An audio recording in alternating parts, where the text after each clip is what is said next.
creio que essa noite, através da vida dele, tem unção de Deus, tem palavra de Deus, tem milagres, tem direcionamento. Então, pega essa porção e se enche de expectativa. Amém? Aleluia. Aleluia. Glória a Deus. Amém. Bom estarmos aqui, hein? Porque quando estamos juntos entre nós, o Senhor está. Quando estamos juntos, há poder, a autoridade do Senhor sobre a nossa vida. Você crê assim? Você crê mesmo? Aleluia! Amém. Como a pastora Tita estava falando, o pastor Marcos, estamos dentro de um tempo que é uma conferência, e essa conferência se chama Convergência. Algo está voltando para, conectando para, indo em uma só direção. Amém? Aleluia! Aleluia! E o tema desse ano é avivamento. Eu pensei que você está mais animado. O tema é avivamento. Isso mesmo. Eu quero fazer uma pergunta para vocês. Quantos querem viver esse tempo de avivamento? De verdade? Verdade verdadeira? Eu vou fazer a pergunta de novo. Quantos desejam viver um tempo de avivamento? Amém. Aleluia. Só que aí eu vou te fazer a pergunta mais complexa de todas. Você sabe o que é avivamento?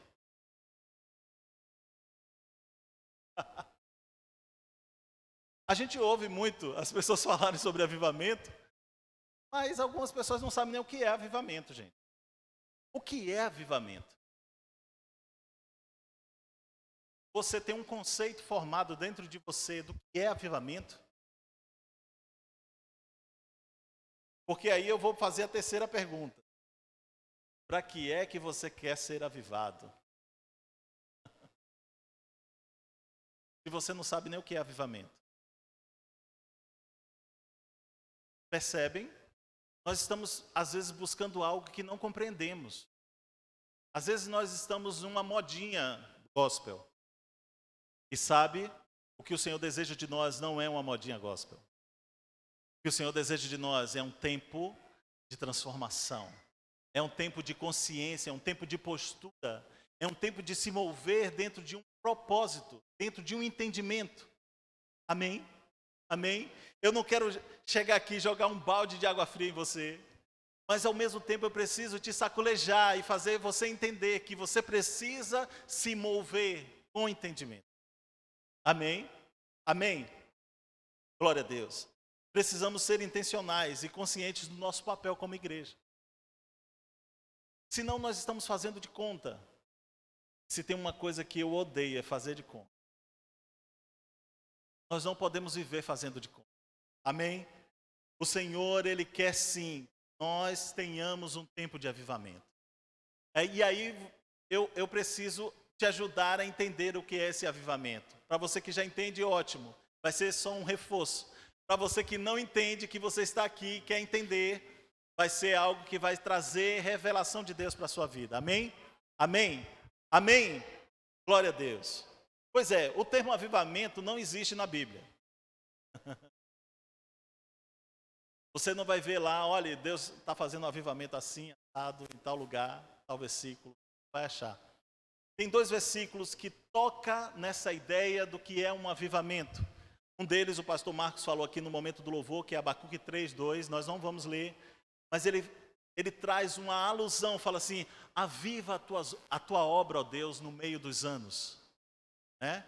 Um desses termos é esse de Abacuque. E o outro que traz uma alusão também ao avivamento é 2 Timóteo 1:6-7. E Paulo aconselha a Timóteo, e ele fala assim: Timóteo, aviva o dom que há em ti.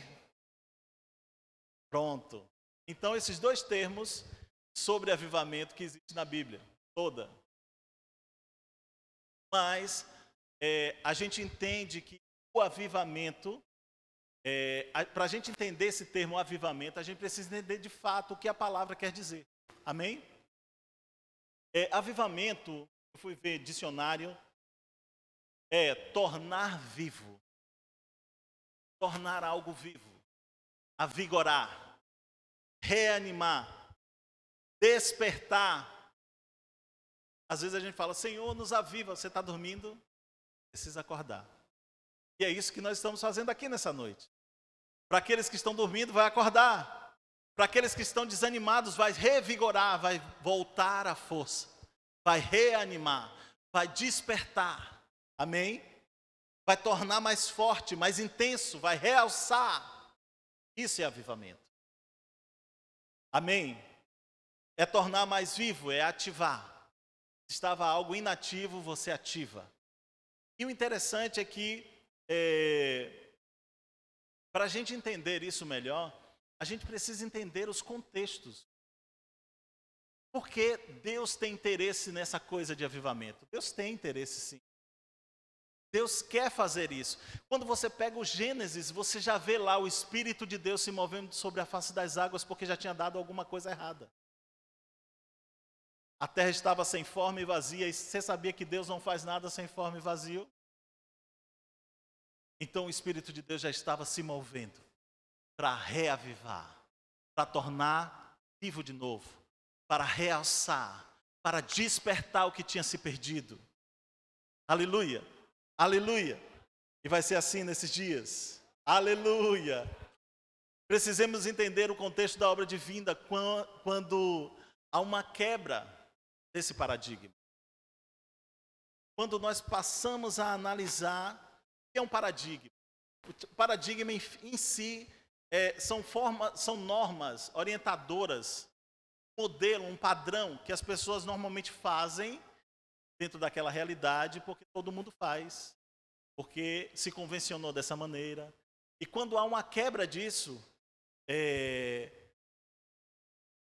vai se formar um novo paradigma, uma nova forma de se mover dentro daqueles limites. Amém? E na obra de Deus, na obra divina, ele tem uma forma de agir e às vezes ele move as coisas, ele modifica as coisas. E essa quebra, por exemplo, a vinda de Jesus foi uma quebra total de paradigma. A descida do Espírito Santo é outra quebra.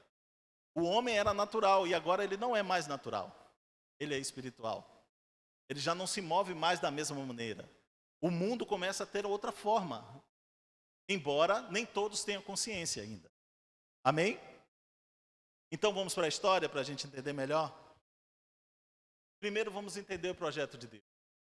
Dentro do projeto de Deus de trazer o homem de volta depois da queda, ele não perde isso de vista. Tudo que Deus faz, todos os propósitos que Deus faz na terra, seja um avivamento, seja qualquer uma outra situação, é para trazer de volta o propósito.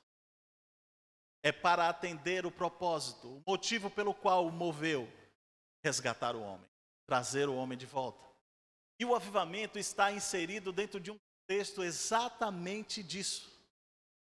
Às vezes a gente troca ideias, ou melhor, nós passamos a nos mover dentro de uma sociedade, dentro de uma visão de mundo, uma cosmovisão, que nos leva a pensar e agir de uma maneira que às vezes não é a vontade de Deus.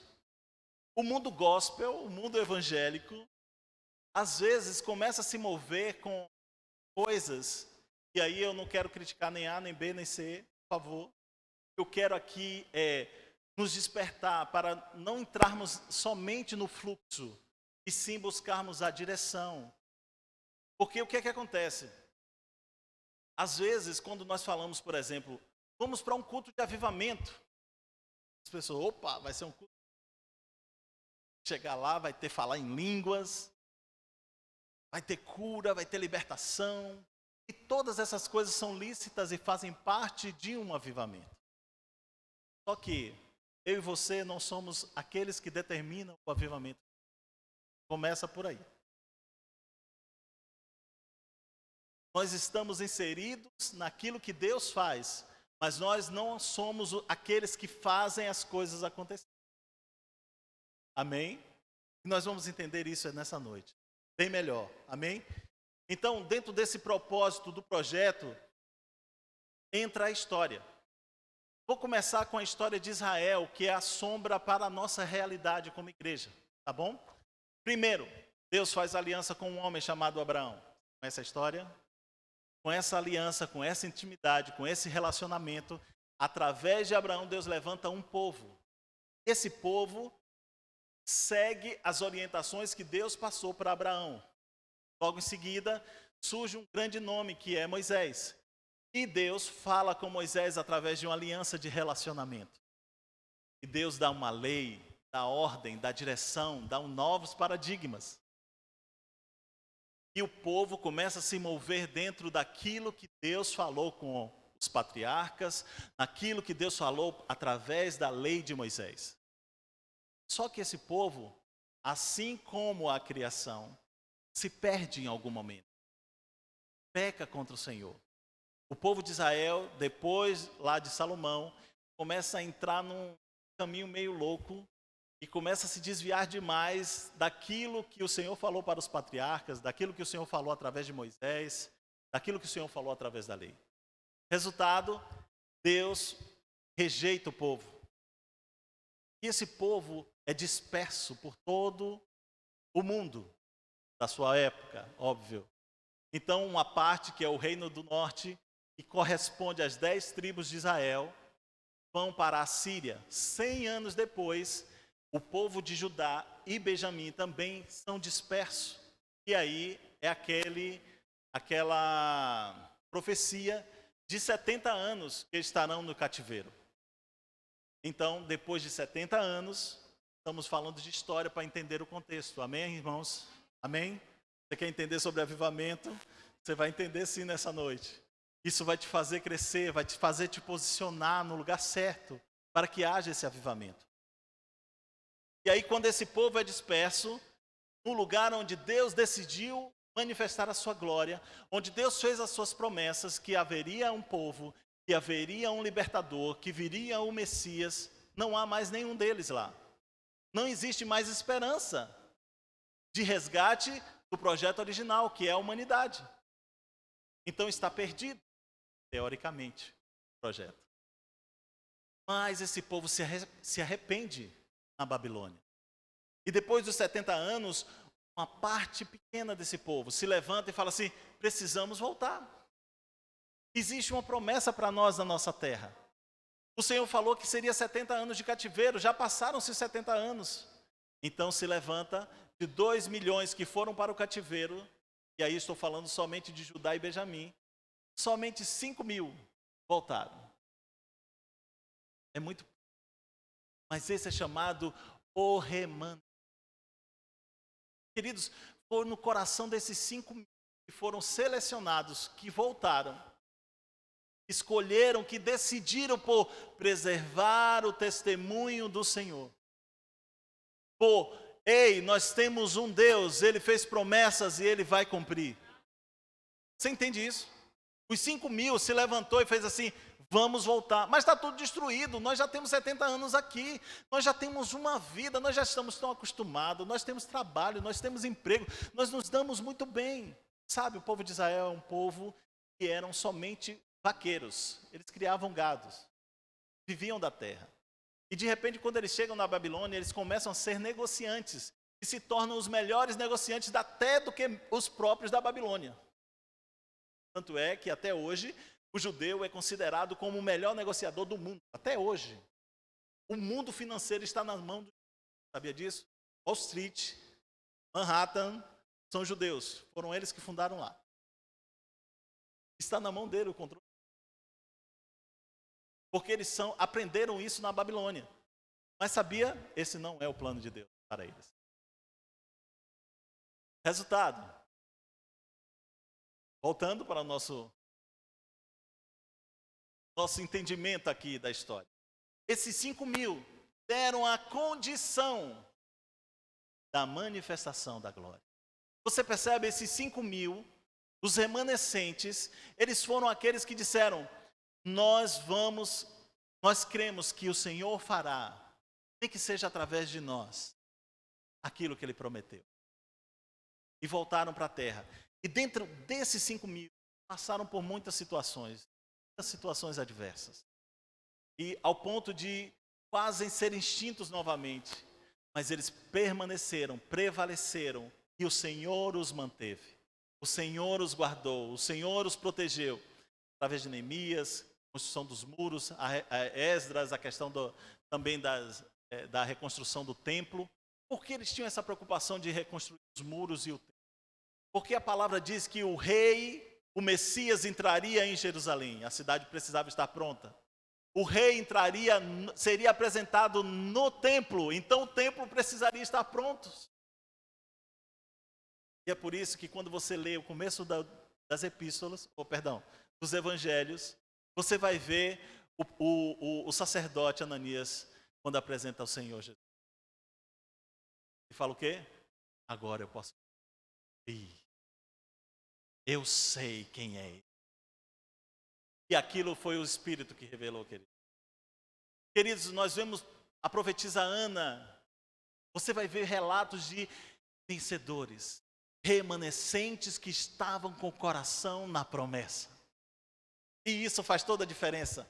É o coração que move, o coração de amor, o coração dedicado de preservar o testemunho. Que o Senhor é fiel.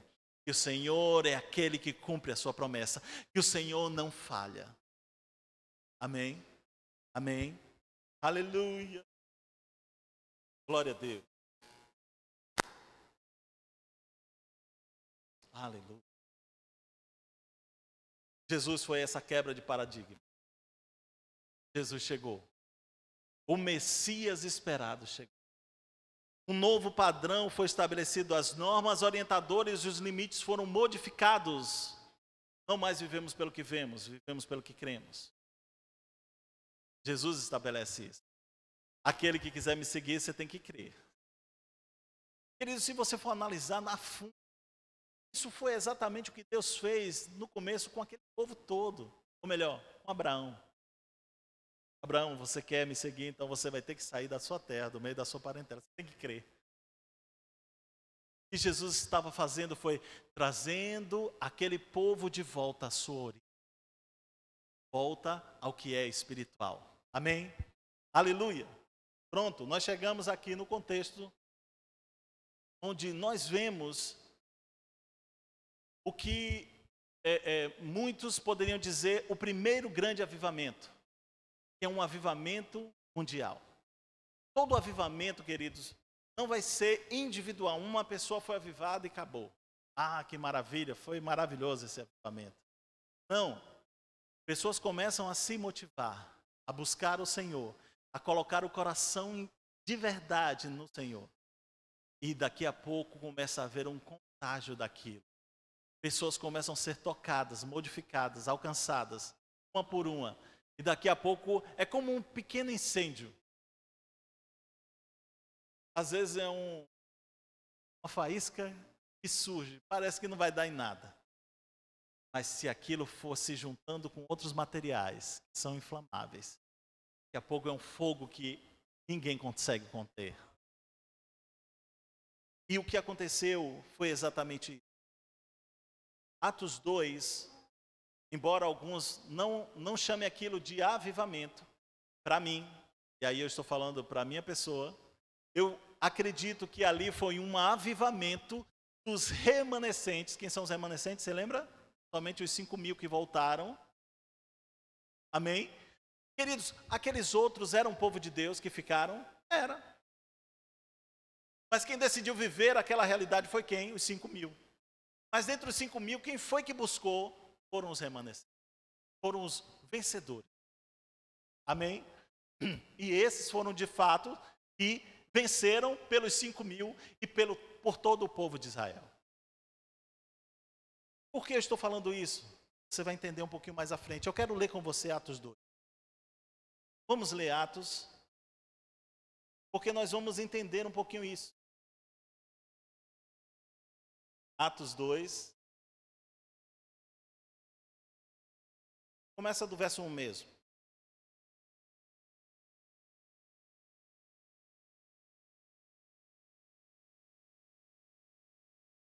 Diz assim, na minha Bíblia, acompanha aí na sua ou pelo telão. Ao cumprir-se os dias de Pentecostes, Você sabe o que é Pentecostes? Pentecostes é penta, 5, 50, na verdade. É a festa da colheita. Esse 50 é 50 dias depois da colheita. Amém? O Pentecostes foi 50 dias depois da oferta movida. Jesus foi a oferta, foi assunto aos céus. E 50 dias depois, a oferta foi respondida. Você sabia que existe o Pentecoste de dias e o Pentecoste de semanas ou de anos? 50 anos em Israel é um Pentecostes, chamado Jubileu. E nesse Jubileu há uma libertação dos escravos. Se você devia alguma dívida, ela é perdoada, independente de quanto foi. Era a ordem, a lei, a orientação do Senhor. Então, Jesus veio aqui no Pentecostes a manifestar o Espírito Santo, trazendo libertação aos cativos. Você lembra do texto de Isaías que a gente leu recentemente, Isaías 53? E fala o quê? Isaías 61, né? O Espírito do Senhor Deus está sobre mim. Ele me ungiu para pregar boas novas, quebrantados. Olha, os vencedores, quebrantados de coração. Enviou-me a curar os enfermos, libertar os cativos, a pôr em liberdade os algemados, anunciar o ano aceitável do Senhor. O ano aceitável do Senhor é o jubileu. É o ano da libertação. Você não precisa mais. Você não tem mais dívida. Você foi perdoado. A graça não é porque você merece, porque você pagou. Não. Está relacionado com o favor de Deus em te alcançar. Esse é o jubileu.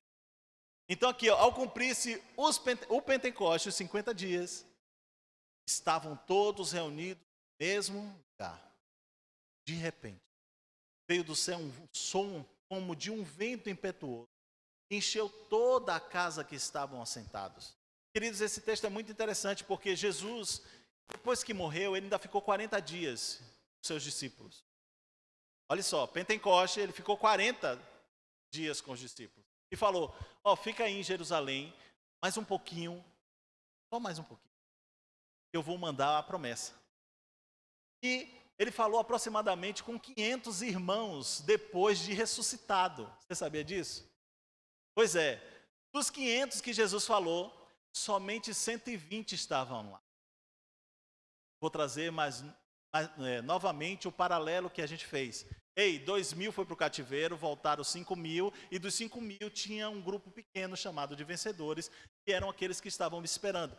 Jesus morreu, ressuscitou, falou com 500, dos 500, 120 ficaram.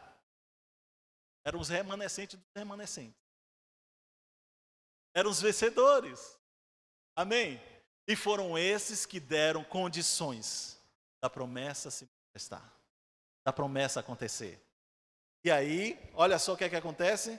O interessante é que todos estavam reunidos no mesmo lugar. Convergência. Todos estavam esperando. Ele prometeu, ele vai cumprir. Todos estavam com o mesmo coração, com a mesma intenção, todos na mesma espera. Você está assim nessa noite? Se prepare. E de repente, sempre vai ser num de repente. Não é como a gente quer, não é como a gente pensa. É por isso que nós não podemos fazer um culto de avivamento. Nós podemos falar sobre o assunto, nós podemos desejar, nós podemos orar, nós podemos louvar ao Senhor, podemos vir aqui com todas as intenções, mas quem faz é o de repente de Deus. Não sou eu e nem você. Amém? Amém? Nosso coração precisa estar alinhado com a promessa. Mas é aquele que fez a promessa que faz. Amém? Glória a Deus. E às vezes o pessoal fala assim, não é um vento. Não, não foi o vento, foi um som. O som era de vento. Mas não se fala em vento. Não encheu a casa um vento, encheu a casa um som. Esse som foi tão estrondoso que abalou tudo ao redor. Eu preciso dizer para você, a mudança que o Senhor vai fazer em você começa no indivíduo. Vai ter um som que todo mundo vai ver. vai ver o som, vai ver o que o som provocou. Olha só o que é que acontece aí. De repente veio um som, como de um vento impetuoso, e encheu toda a casa onde estavam assentados. E apareceram distribuídas entre eles, sobre eles, línguas como de fogo. E pousou um sobre cada um deles. Todos ficaram cheios do Espírito Santo e passaram a falar em outras línguas, segundo o Espírito lhe concedia que falasse. Ora, estavam habitando em Jerusalém judeus, homens piedosos, de todas as nações debaixo do céu. Olhe só o que é que aconteceu. O pecado da nação de Israel fez com que eles fossem expulsos ou dispersos da sua terra. Mas ao mesmo tempo Deus usou até a falha daquele povo para levar esses homens de todos os lugares a ter um conhecimento de Deus, a ter um testemunho de Deus. Eles passaram a ouvir falar sobre o Deus de Israel. E aqueles que permaneceram crendo na promessa, sabia que Jerusalém havia sido edificada, embora eles ficaram lá nas suas terras, onde haviam sido dispersos, ou por motivos de trabalho, ou seja lá qual fossem os motivos, mas uma vez por ano eles iam a Jerusalém, na época do Pentecostes, na época da Páscoa, na época das festas eles voltavam. E aqui fala de onde esses homens eram. Eu mandei uma imagem para Marcos, e aí eu vou já pular aqui para o versículo 9, né? Que fala de onde são. Aí, pronto, não preciso nem ler. Vai estar aí de onde esse povo era. Jerusalém é onde estão essas setinhas todas convergidas. Ok? Ali é Jerusalém. E começa a falar de onde estavam esse povo. Gente, tinha gente lá na Itália, lá em Roma. Opa, lá em cima. Na Líbia, no Egito, na África. Ok? Lá é Europa. Ok? Tinha gente aqui, ó, Panfilha, Capadócia, aqui hoje é Turquia. Está vendo ali? Panfilha, Ásia, Frígia, Capadócia, Ponto. Mesopotâmia, aqui já é o Iraque. E Média, Pátria, Elã, ali já é lá na Babilônia, que já é lá para cima.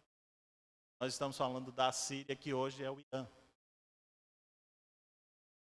Esse era o mundo da época, da Arábia. Tem gente de todo lugar do mundo, todos eles eram judeus piedosos. Convergiram para ali. Para quê? Eles saíram para participar de uma festa. Mas chegaram lá, eles foram surpreendidos, de repente, com a presença do Espírito Santo. Aqueles homens estavam falando nessas línguas, desses lugares do mundo todo. Aí eles olham para aqueles homens e falam assim, como assim? Eles são daqui, nunca saíram daqui, são galileus, moram ali perto do lago. Aquele laguinho ali do lado. Estão falando a língua de Pártia, da Média. Está falando grego. Está falando egípcio. Como assim? O que é que está acontecendo? Esse povo está doido, está bêbado. Aí Pedro se levanta. Eu vou contextualizar, ok? Não vamos ler o texto. Mas depois você lê com calma. Você vai ver o que é que acontece aqui. Pedro, quando vê aquele alvoroço, porque todo mundo foi para ali por causa do som. Mas chegaram lá, viram o que Deus estava fazendo. Estavam sobre eles um fogo. Estavam sobre ele uma luz. Estavam sobre ele algo resplandecente. Estavam sobre eles uma língua que trazia uma mensagem. Resultado, Pedro se levanta e fala assim, irmãos, vocês estão confundidos. 9 horas da manhã, quem está bêbado aqui? Embora seja o período de festa, ninguém bebeu. Nós estamos aqui e recebemos aquilo que foi prometido pelo profeta Joel. Você lembra de Jesus que vocês crucificaram? Pois é, esse era o Messias e vocês não sabiam. E Deus o ressuscitou. E depois que ele ressuscitou, ele esteve entre nós. E depois que ele esteve entre nós, ele foi assunto aos céus. E depois que ele foi assunto aos céus, ele falou que ia mandar a promessa. E essa é a promessa que nós recebemos, o Espírito de Deus.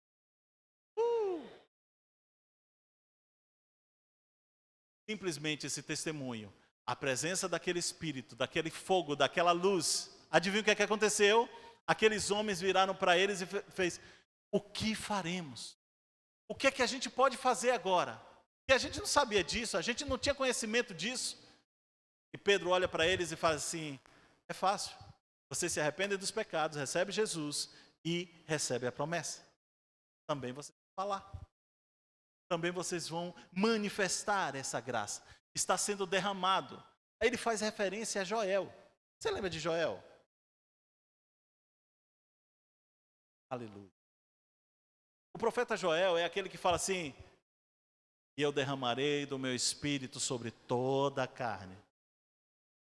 Sobre toda a carne. E acontecerá depois que nos últimos dias eu derramarei do meu espírito sobre toda a carne. Queridos, se você voltar lá para Joel, esse texto está lá em Joel 2. Vamos ler? Não vamos ler não. Mas lá em Joel, antes um pouquinho, no próprio capítulo 2, você vai ver Joel conclamando aquele povo a algo, a uma ação. Joel fala: convertei-vos ao Senhor. Rasgai as vossas vestes, não as vossas vestes somente, mas os vossos corações. É Joel que traz isso. E Joel sacode eles. Agora, depois que há esse arrependimento verdadeiro, essa transformação de coração, esse reconhecimento de que só o Senhor é Deus, adivinha o que é que acontece? Acontecerá depois do arrependimento. Que vai haver um derramar do Espírito. Vai haver uma manifestação do mundo espiritual em nós. Mas tem que haver mudança. Tem que haver transformação. Amém? Amém? Nós estamos sendo convidados, queridos, a vivermos o estrondo do Espírito Santo. Aqueles homens, aqueles discípulos que estavam ali, aqueles 120, eles já tinham passado por todo esse processo de arrependimento. Eles já tinham passado por todo o processo de crer, e não somente no que via, mas naquilo que o Senhor disse. Eles estavam ali esperando a promessa. Eles estavam sendo os vencedores para a manifestação da glória maior. Eu preciso te dizer algo. Vidas serão acrescentadas com o avivamento. O propósito de Deus avivar, despertar, sacudir, trazer mais cores vivas para o seu povo. Não é para você ficar simplesmente alegrinho. Não é para você simplesmente pular do seu lugar. Não é simplesmente para você falar em línguas. Não. Deus visa transformação de vidas. Deus está transformando você por dentro. Está gerando em você uma motivação. Está gerando em você uma nova mentalidade. Está trazendo você como a luz.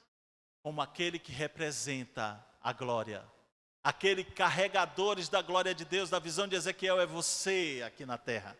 Onde você se move, as pessoas estão olhando e falando: nossa, tem alguma coisa diferente em você. Eu preciso entender o que é que está acontecendo aqui. Amém? Amém? A chave daquele avivamento foi a perseverança em oração, a comunhão dos santos. Foi: eu desejo ter tudo em comum com você. Amém? Às vezes nós ouvimos uma expressão: nós somos a geração que vamos trazer o avivamento. Ei, o avivamento quem traz é o Senhor. O que nós podemos fazer como essa geração é nos colocarmos dentro dessa condição, como eu falei para você, com o coração compungido, arrependido, voltado para o Senhor, para a sua vontade, buscarmos o Espírito Santo em oração, em perseverança, estarmos juntos, vermos o que o outro precisa. Enchei-vos do Espírito, falando entre vós com salmos, hinos, cânticos espirituais. É dessa forma que você se enche? É dessa forma que você se enche? Amém? Amém? Às vezes as pessoas estão esperando mais um derramado do Espírito que já foi derramado. A promessa já se cumpriu. Pedro fala, olha, isso aqui é o cumprimento da promessa. Ele já derramou a cachoeira do Espírito Santo sobre nós, a terra. Nós precisamos entrar debaixo dessa cachoeira. Nós precisamos usufruir dos benefícios do Espírito Santo em nós. O paradigma foi quebrado, não ficamos mais dentro da condição natural somente. Nós agora usufruímos da condição espiritual. Assim como Abraão tinha filhos naturais, que ele falou as areias do mar, mas ele tinha filhos espirituais, que somos nós, as estrelas dos céus. Adivinha o que são as estrelas? Eu quero entrar nisso agora. As estrelas são os luzeiros, a luz que resplandece. Individualmente, Deus nos vê como estrelas, mas coletivamente, Deus nos vê como a lua. Você sabia disso?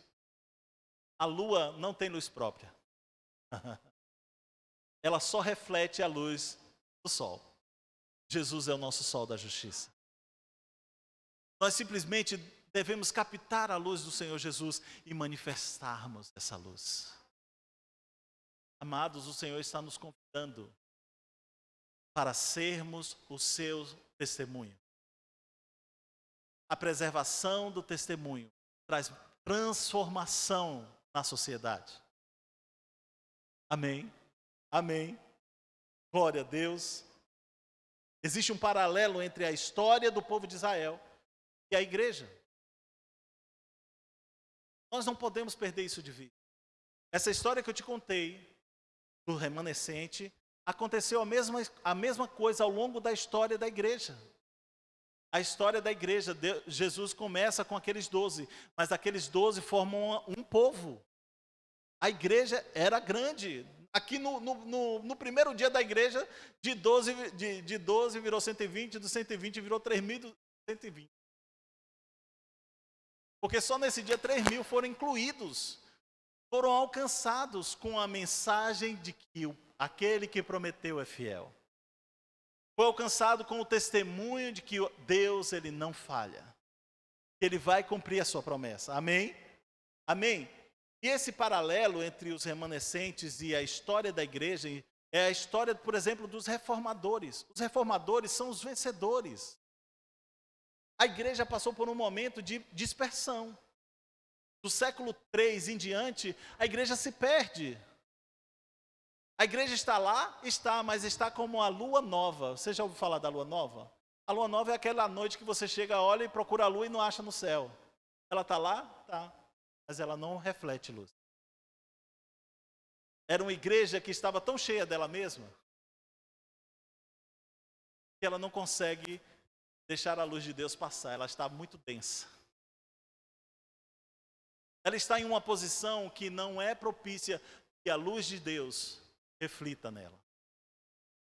Mas de repente, fale comigo, de repente, o Pentecostes é assim. O avivamento é assim. De repente, o Senhor começa a levantar as suas estrelinhas no meio dessa igreja. Deus levanta Lutero, Deus levanta Calvino, Deus levanta Zwingli, Deus levanta Pedro Valdo, Deus levanta tantos homens, Zinzendorf. E Deus começa a levantar ao longo da história homens, estrelinhas brilhando. E de repente, de novo de repente, começa a haver um fogo no século 17, 18, 19. Queridos, você está vivendo no século 21, esse fogo continua queimando. Esse fogo continua queimando. Esse fogo continua a alcançar a humanidade. Esse Espírito continua sendo derramado sobre toda a carne. Mas deixa eu te falar algo rapidamente aqui sobre a questão dos vencedores. Os vencedores, quando você lê a carta de Apocalipse, e aí eu quero fazer novamente esse paralelo entre os remanescentes, que está lá em Zacarias, capítulo 4, por exemplo, e Apocalipse, capítulo 1. Os dois falam de algo maravilhoso, que é o candelabro. O candelabro é uma pessoa jurídica, porque é porém com 7 braços.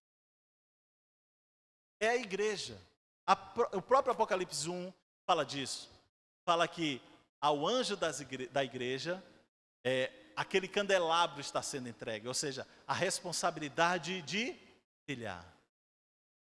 Você é essa igreja corporativa, é esse corpo que resplandece a luz aqui em Lauro de Freitas. Eu e você somos aqueles que precisamos manifestar aquilo que é de Deus.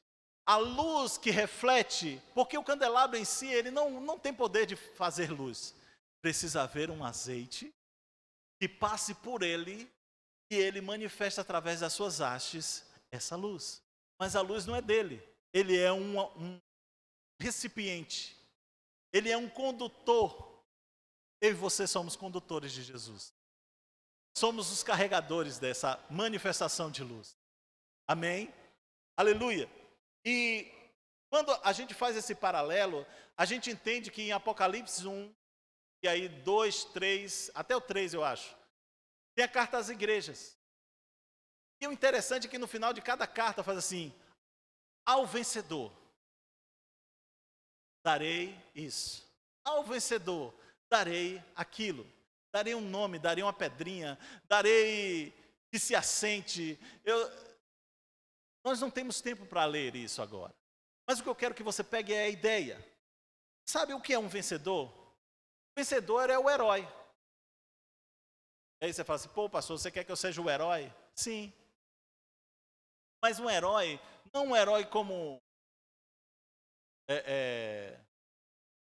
os Vingadores, não é essa a ideia. A ideia aqui é outra. A ideia é que você seja aquele que mantém o testemunho.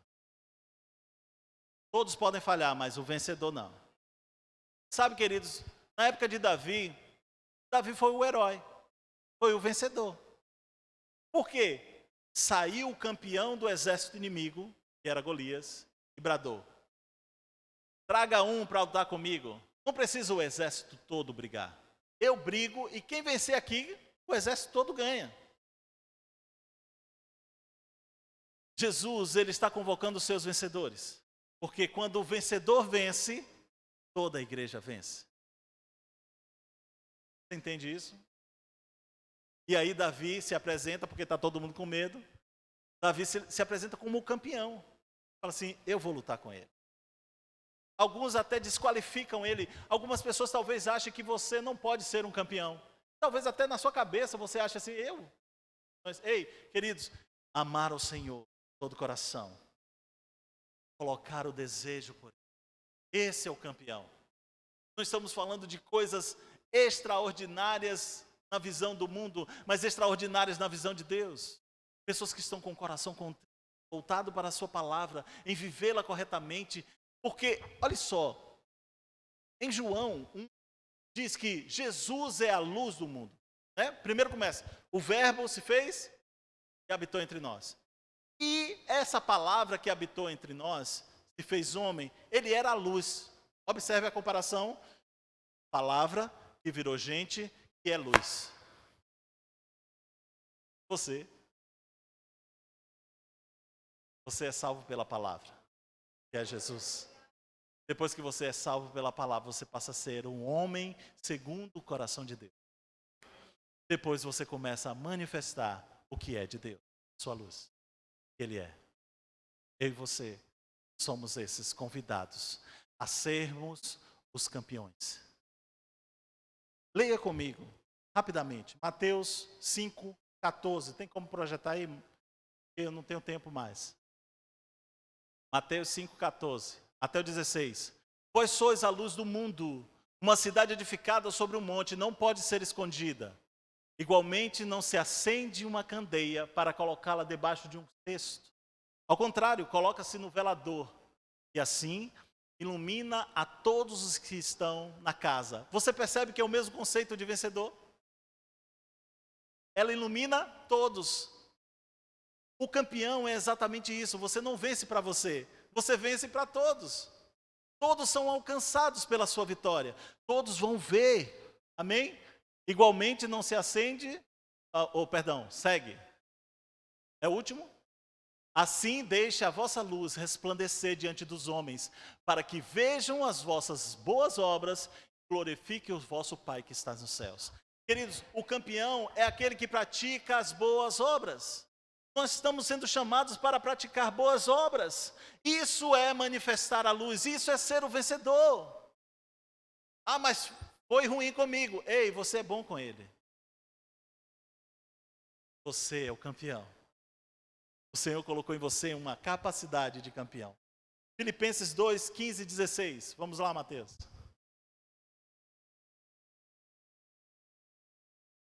Aleluia. Você é feliz?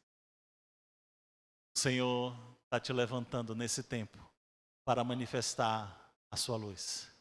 Retendo firmemente a palavra da vida, porque no dia de Cristo eu tenha motivos de me gloriar no fato de que não foi inútil. Não, você já passou, é o versículo antes. Esse é o 16, é o 15. Eu falei 16? Pronto. Para que vos torneis puros e irrepreensíveis, filhos de Deus, inculpáveis, vivendo em um mundo corrompido e perverso, no qual resplandeceis como grandes astros do universo. Você foi chamado nesse tempo para ser luz. Queridos, o interessante é que aí está falando em um mundo corrompido, em um mundo perdido, como no Gênesis. No meio das trevas, a luz ressai. Pode ser uma faísca de nada, mas ela se destaca no meio da escuridão. É você. Amém? Amém? Continue agora. 16. Retendo firmemente a palavra. É a palavra que é a luz, querido. A palavra da vida, para que no dia de Cristo eu tenha motivo de me gloriar no fato de que não foi inútil. Trabalhei. Isso é Paulo falando para os filipenses. Apocalipse 1, 20.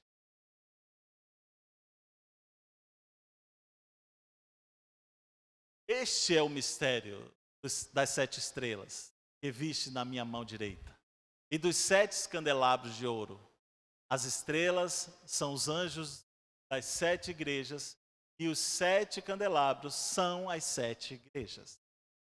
Olha só, ele está comparando, quando fala anjo aqui, não é anjo, não. Anjo é o cabeça, o responsável pela igreja daquela região. Porque a carta foi escrita para as 7 igrejas da Ásia. Ok? A gente viu até algumas ali no nosso mapinha. Então, quando se fala do anjo, o anjo é comparado com a estrela. Mas depois, quando fala da igreja, é o candelabro. Você entende? Individualmente eu sou a estrela. Eu vou brilhar. Mas corporativamente somos um candelabro. Somos como a lua. Amém? Vamos lá. Próximo.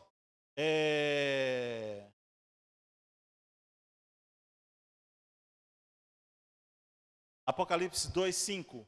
Veja, olha que comparação interessante é essa. Aqui já é uma mensagem para uma das igrejas, para um dos candelabros. Preste atenção.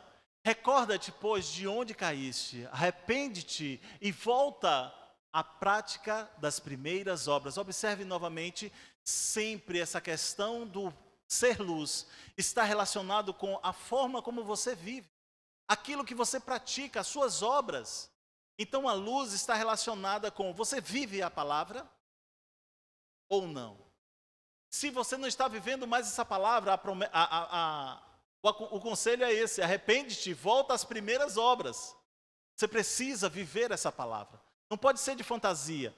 E em breve virei contra ti e tirarei o teu candelabro do seu lugar, se você não se arrepender. Pode ser movido a igreja, se ela não fazer o seu papel. Se ela não fizer o seu papel, ela pode ser movida. Ei, queridos, eu e você precisamos de um avivamento. Nós precisamos de um avivamento. Nós não podemos ser removidos dessa geração. Nós precisamos agir como a igreja, como aquele que conduz. Quando você lê em Zacarias 4, você vai ver que o candelabro tem um recipiente atrás. Por quê? Esse é o único lugar que vai falar de candelabro com recipiente. O recipiente é onde eu coloco o azeite. Não é somente um candelabro, é um candelabro com uma capacidade de uma dosagem maior dessa presença espiritual. De manter viva a chama, de não deixar morrer. eu e você somos essa igreja. Somos esse candelabro com um recipiente capaz de manter viva a chama do Senhor. Manter vivo o seu testemunho com as nossas obras, com a nossa forma de viver, com a nossa forma de pensar, a nossa forma de agir. As pessoas precisam ouvir o som que há em nós. O som do Espírito. Eles precisam vir ver por que você brilha tanto. Como é que você consegue ser esse luzeiro no meio das trevas? Eu e você fomos levantados num tempo que parece que as trevas é mais escura ainda. Mas deixa eu te falar, eu tenho boas novas para você. Porque nos últimos dias acontecerá que eu derramarei do meu Espírito sobre toda a carne.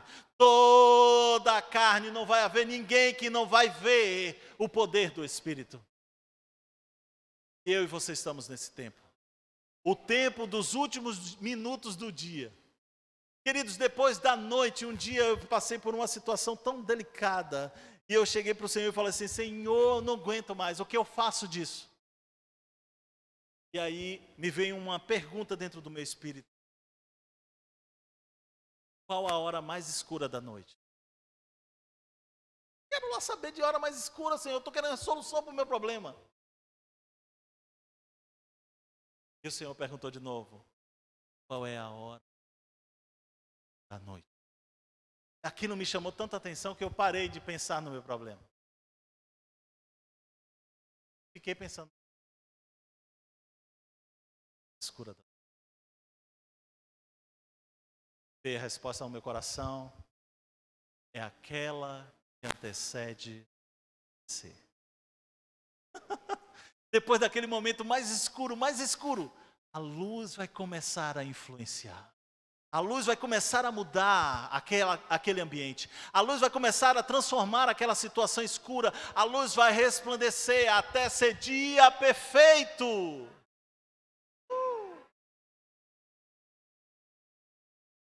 Estamos passando pela hora escura. Sabe por que nós tomamos a ceia do Senhor? No domingo nós fizemos isso. Sabe por quê? Porque é noite. Só se toma a ceia à noite. De dia você almoça. Mas sabe, a palavra diz assim, ei, até o dia em que Ele voltar. O sol da justiça está chegando, está pertinho. Está amanhecendo esse dia e não cearemos mais com Ele. Nós faremos parte do banquete da festa. Ei, igreja, você precisa se mover naquilo que Ele te chamou para ser o testemunho dEle. Vidas serão impactadas, serão transformadas, porque, ei, eu vejo neles, eles são diferentes. A centelha do fogo repousa sobre você, santo. Essa é a palavra de Deus. A palavra de Deus está em você, meu filho. E é por isso que você não pode se conter. Você tem que brilhar, porque essa palavra de Deus é a luz. Você é o recipiente que contém essa palavra de Deus, que traz boas obras, que traz transformação no meio da sociedade.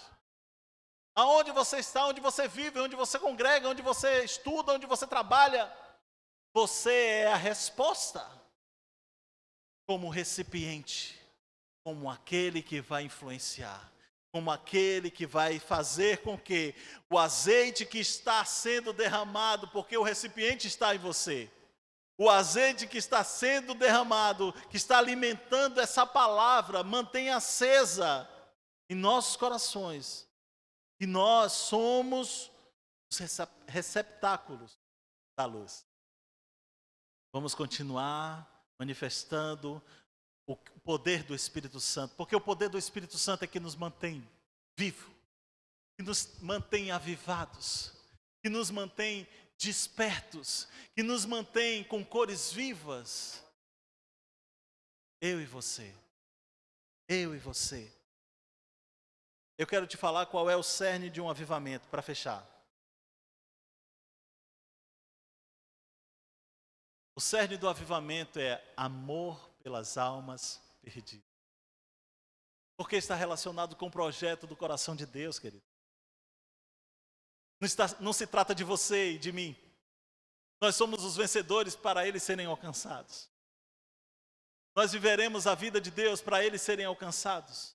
Queridos, todo avivamento tem essa característica de Atos 2. Todo.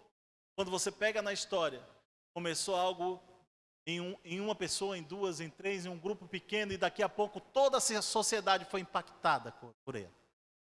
E a palavra de Deus diz que nesses últimos dias, na volta do Senhor que antecede, haverá uma igreja que vai trazer uma transformação.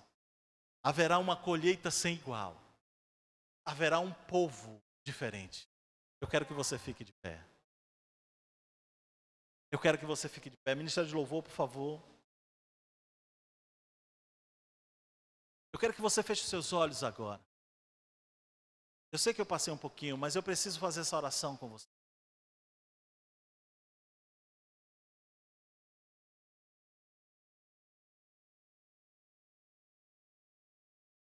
Sentir o teu espírito é só o que eu preciso, pois o mar, todo mar, pois o mar, todo mais,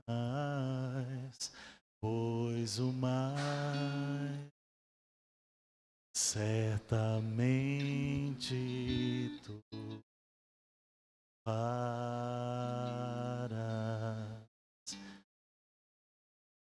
Queridos, na verdade eu estou cantando esse hino porque ele me acompanhou toda essa semana. Mas o que eu preciso te dizer é que o nosso coração precisa entender que o Senhor é o nosso tudo. E haverá sempre resposta para nós. Haverá sempre porta aberta para nós. Haverá sempre o Senhor para nós. E nós viveremos as realidades que Ele tem para nós. Eu quero te encorajar a se comprometer com o Senhor.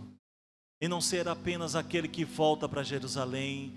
Não ser apenas aqueles que, eu creio que coisas vão acontecer, mas se comprometer para ser aquele que vai viver a realidade de Deus, que vai viver os sonhos de Deus, que vai manter o testemunho daquilo que Ele plantou em você. A palavra que está em você é viva, ela é eficaz, ela é capaz de transformar circunstâncias. Seja cura. Nós precisamos nos apegar, nos agarrar mais firmemente, como está escrito em Hebreus. Nós precisamos nos agarrarmos ao Senhor e falar: Senhor, eu não te solto. Senhor, eu quero experimentar. Eu sei que é no teu de repente, mas o nosso coração vai estar, Senhor, alinhado ao teu querer. Nosso coração vai estar, Senhor, derramado à tua vontade. Senhor, nosso coração vai estar junto com aquilo que o Senhor deseja. Seja mais em nós, Senhor. Senhor, que nunca possa falhar.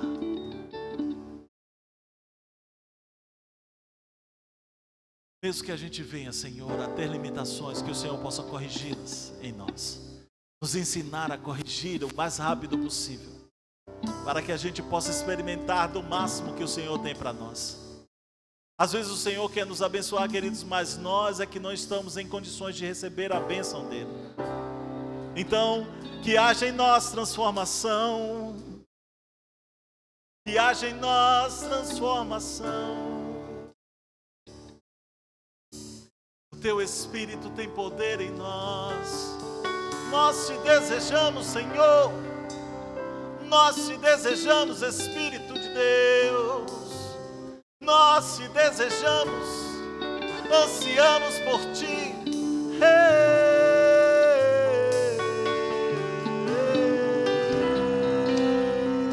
Sim, pode rasgar o seu coração, querido.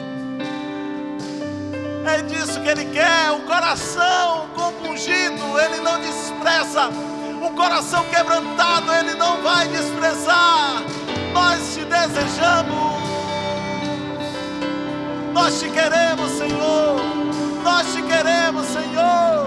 Ei, nós te desejamos, Espírito Santo, que haja sim um acordar das nossas vidas, que haja um despertar em nós, que haja, Senhor, um avivar em nós, que possa ser maior a chama em nós, e que todos possam ver através das nossas obras,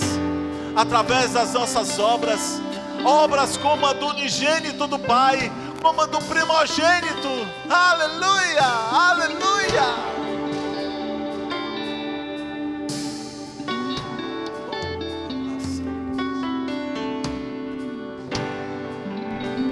Só